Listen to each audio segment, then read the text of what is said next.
आप लोग सुन रहे हैं देवचरण फिल्म्स की शानदार प्रस्तुति रावण के पसंगा में भोला ना अइले। जी हाँ, रावण के पसंगा में भोला ना अइले। उभरते कलाकार अपना ऑडियो वीडियो डीजे म्यूजिक के साथ बनवाने के लिए संपर्क करें 9955500100।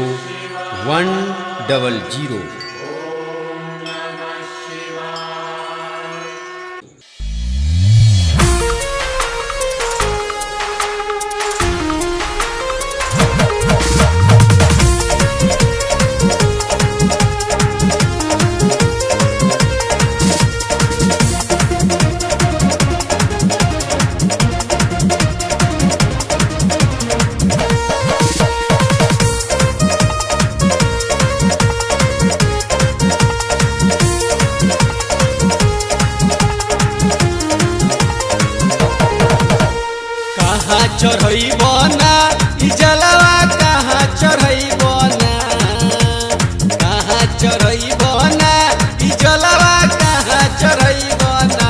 बताबो माटी के चुकरवा के जलवा कहाँ चढ़ई बना, बताबो माटी के चुकरवा के जलवा कहाँ चढ़ई बना। कहाँ चढ़ई बना जलवा कहाँ चढ़ई बना, चढ़ई बना जलवा कहाँ चढ़ई बना।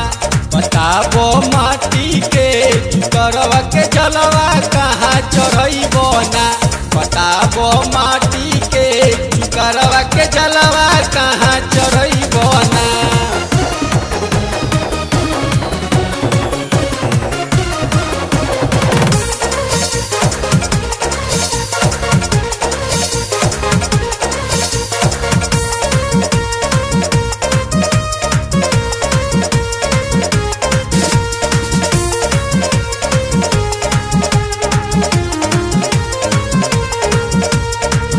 गरीबनाथ जई बता धल फटफटिया, सोनपुर में हरिहर नाथ बाबा लखटकिया।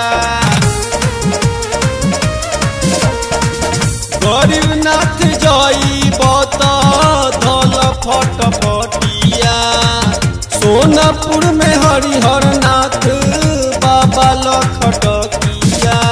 लखीसराय बासोख धाम के पावन नगरिया ना, लखीसराय बासोख धाम के पावन नगरिया ना।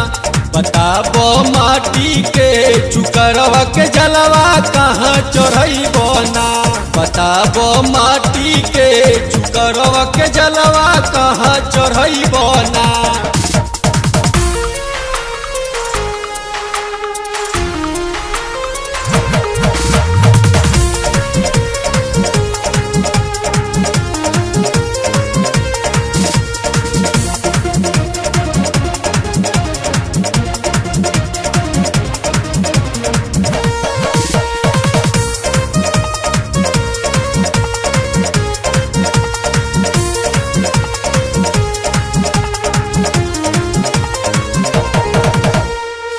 भसमा के बर देके बाबा पछतइले, कहे मुर पहरिया पर जाके लुकइले।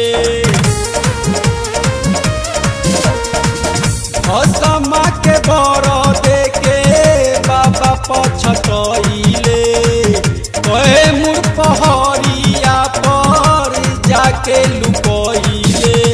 मुहे बगुप्ता धाम जहवा बाबा समैले ना, मुहे बगुप्ता धाम जहवा बाबा समैले ना। बताबो माटी के चुकरवा के जलवा कहाँ चढ़ई बना, बताबो माटी के चुकरवा के जलवा कहाँ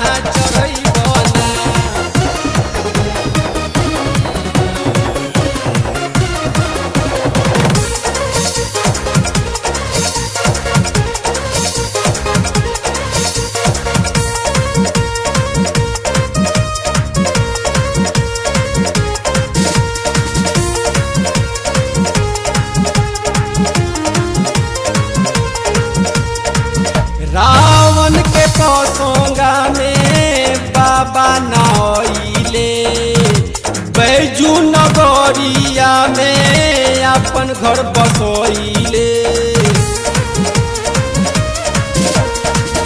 रावण के पसंगा में बाबा नइले।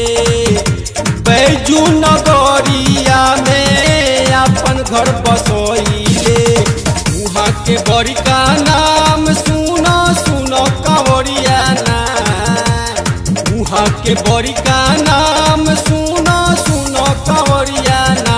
बताबो माटी के चुकरवा के जलवा कहाँ चढ़ैबो ना। बताबो माटी के चुकरवा के जलवा कहाँ चढ़ैबो ना। कहाँ चढ़ैबो ना ई जलवा कहाँ चढ़ैबो ना। कहाँ चढ़ैबो ना ई जलवा कहाँ चढ़ैबो ना।